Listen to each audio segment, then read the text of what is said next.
What if Anakin Skywalker wasn't born during the fall of the Republic, but instead, thousands of years earlier, during the height of the Jedi Civil War?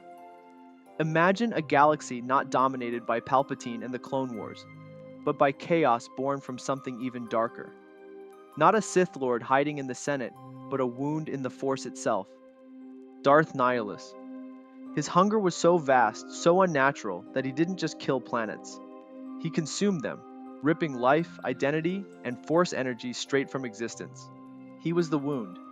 And in this alternate timeline, the Force doesn't wait around for the Republic to rot. It acts. It births a child, one not born of man nor of love, but of necessity. Anakin Skywalker. But this time, he's born in the Old Republic era, thousands of years before the Skywalker saga ever begins. No Tatooine, no pod racing, no Jedi Council to deny his training. Instead, he emerges in a time of war, a time when Jedi and Sith clash openly, when legends walk the battlefield. And one of those legends? Revan. Once a Jedi, then a Sith, then something else entirely? Revan knows better than anyone what the balance of the Force actually means. He's seen the dark side from the inside. He's felt its power, its temptation, its cost. But he's also broken free. So when Anakin is discovered, unlimited potential in the Force, powerful beyond comprehension, Revan knows this isn't chance. This is design. The Force is trying to heal itself, trying to correct a fracture that began the moment Nihilus survived the mass shadow generator on Malachor 5. Revan takes Anakin under his wing. But unlike the Jedi Council of the prequels, he doesn't fear Anakin's emotions. He doesn't suppress them. He teaches Anakin to wield them, to understand his power, not deny it. This version of Anakin is still spirited, still passionate, but he's also grounded. Because Revan doesn't teach balance as denial, he teaches it as harmony. Light and dark, peace and passion, strength and compassion, all held together by will. Now imagine what Anakin becomes in this era. His power knows no bounds. Yes, I am talking about a full potential Anakin, a hybrid of Jedi discipline and ancient Sith ferocity, but with a clarity of purpose, not chosen to serve a council, but to end the wound in the Force that is Darth Nihilus. And here's the crazy part.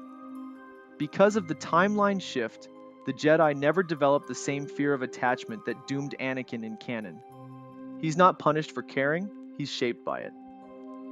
Revan even tells him the truth. You were not born to be a Jedi or a Sith. You were born to be a scalpel, a weapon the Force forged to cut out a cancer. So what happens when they finally face Nihilus? Not just a duel, but a convergence of biblical proportions. The battlefield is Korriban's shattered twin moon, long abandoned by time, chosen for one reason only. It is one of the few places left where the Force still screams from the echoes of the ancient wars. Above them, the stars seem to dim, not from clouds, but because Darth Nihilus is already feeding. His arrival doesn't make a sound, it makes a vacuum.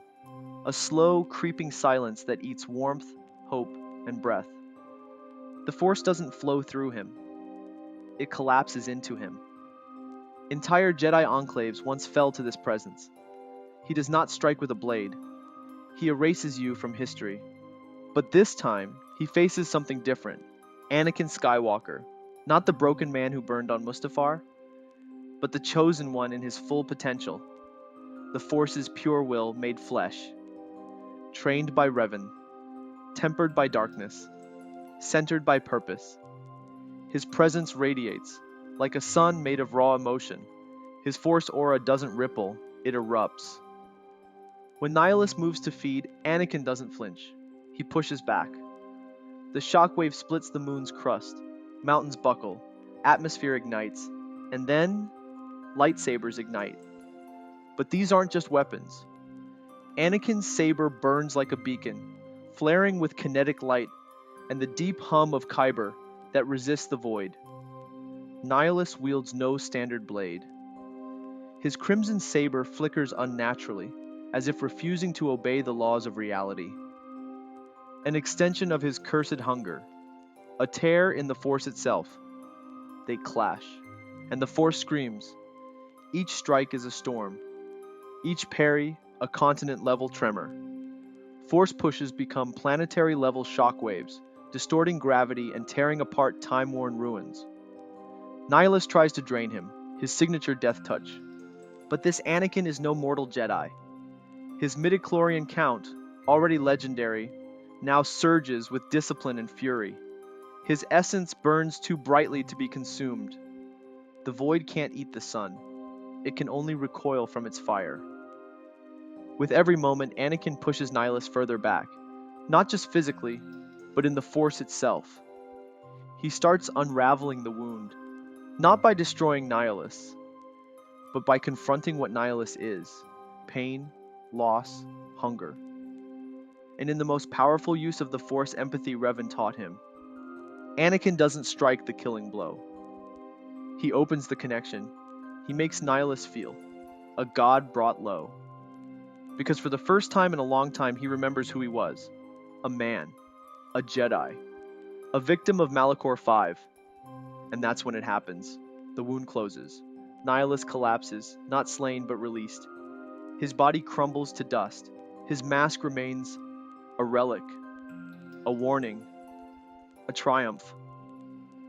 Anakin falls to one knee, exhausted. The moon is cracked in half. The Force is quiet, balanced, not through conquest, but through understanding, compassion, and raw, transcendent power. This wasn't just a duel, it was the Force made manifest, resolving its greatest wound by wielding its greatest weapon. Anakin Skywalker. Since he was trained in both the light and dark sides of the Force by Revan, he stands unbroken. Because unlike everyone Nihilus has ever devoured, Anakin isn't afraid to feel, to love, to burn. And in that moment, the wound begins to close. Anakin doesn't just defeat Nihilus, he purges him. So ask yourself, what if the Force had acted sooner? What if Revan had been the one to shape Anakin, not Obi-Wan or the Council? Could this version of the Chosen One have saved the galaxy centuries earlier? Or would the weight of power and prophecy always corrupt, no matter the era? Let me know your thoughts in the comments. And remember, the Force doesn't always wait. Sometimes it chooses, just like you can choose right now to not wait. Drop a like, hit subscribe, and join our archives. Thanks for watching, and as always, may the Force be with you.